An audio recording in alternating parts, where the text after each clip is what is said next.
Voilà. Merci beaucoup. Salam alaikum, Monsieur le Président de l'Assemblée nationale, Monsieur le ministre de l'Hydraulique et de l'Assainissement, Madame la Secrétaire d'État, maa ngi leen di nuyu seeni collaborateurs, Monsieur, chers collègues, Monsieur le ministre, ñoo ngi lay jaajëfal di la féliciter ci liggéey bu nga def à la tête de ce département depuis votre nomination et di la encourager yaak say équipe yëpp.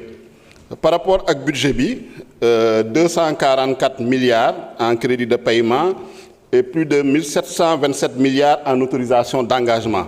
Donc muy wone ni quand même il y a une ambition de viser l'accès universel à l'eau et aux services d'assainissement. Donc comme c'est égal, effectivement, on dispose de ressources en eau importantes. Mais la croissance démographique, l'urbanisation rapide et les changements climatiques exercent une pression en ce qui concerne leur disponibilité que leur qualité. Importante dans le secteur, mais comme mon collègue depuis ce matin, il y a des difficultés qui sont structurelles, qui sont persistantes. L'insuffisance des ouvrages, forages, que ce soit des réseaux ou des châteaux d'eau, les forages ou les ouvrages non fonctionnels, et la mauvaise qualité de l'eau. Donc c'est noté partout, sur tout le territoire. Ce n'est pas un problème propre au Sénégal, parce que c'est un phénomène mondial, la crise de l'eau, mais on le note également dans la région de Sédhiou. Donc que ce soit dans le Pakao, le Boudié et le Diassing. On note également le faible accès aux services d'assainissement, notamment l'assainissement collectif des eaux usées domestiques et l'assainissement des eaux pluviales.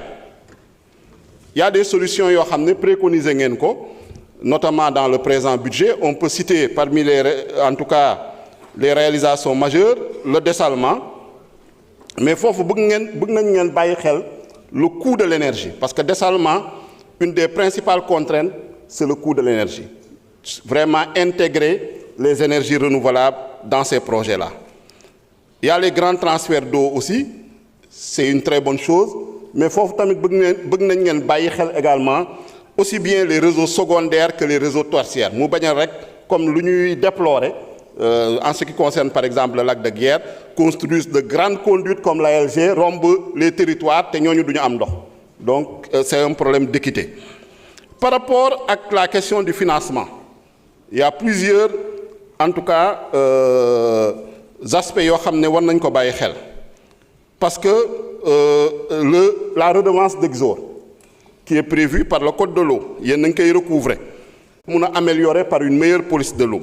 La redevance de rejet, qui est prévue également par le Code de l'eau, mais malheureusement, je ne suis pas sûr qu'elle soit recouvrée. Et qui peut faire aussi doublon par rapport à la taxe de pollution sur les eaux qui est prévue par le Code de l'environnement. Il faut aussi qu'on prévoie des mécanismes complémentaires. Nous nécessiter, par exemple, la création de fonds qui soient gérés de manière paritaire par votre secteur et le ministère des Finances. Mais fonds, il faut qu'il y ait une meilleure répartition entre, comme on l'a dit, l'hydraulique urbaine et l'hydraulique rurale. Un meilleur équilibre. Un meilleur équilibre entre l'eau potable et l'assainissement. Un meilleur équilibre également entre les services d'eau potable et d'assainissement et la gestion des ressources en eau. Parce que l'eau, c'est une ressource naturelle qui est renouvelable. Si elle n'est pas bien gérée, si elle n'est pas bien connue, s'il n'y a pas une bonne planification et un bon suivi, parce que d'abord, c'est une ressource naturelle. Donc, il faut aussi un fonds d'assainissement, surtout pour l'assainissement eau pluviale. Parce que là, dans ce domaine-là, il y a des difficultés. Donc, communier avec l'État, avec ONAS, renvoyer la balle, il faut des ressources pérennes pour gérer en tout cas l'assainissement eau pluviale.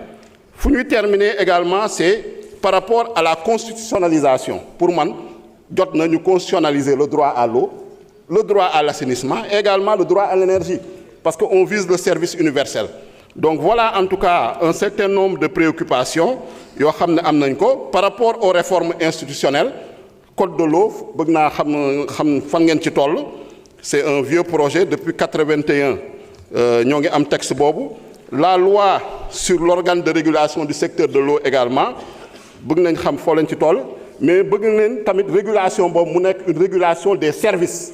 wax nañ ko par rapport à l'hydraulique rurale, tous les problèmes qui se posent par rapport aux fermiers, par rapport aux concessionnaires. Sans une bonne régulation, nous n'avons pas de performance, nous n'avons pas également les paramètres. Je vous remercie et vous souhaite une très bonne exécution de ce budget. Merci beaucoup. Chers collègues, la liste des orateurs étant épuisée, je m'en vais donner la parole à Monsieur le ministre de l'Hydraulique et l'Assainissement pour apporter quelques éléments de réponse aux différentes interpellations. Monsieur le ministre, vous avez 45 minutes.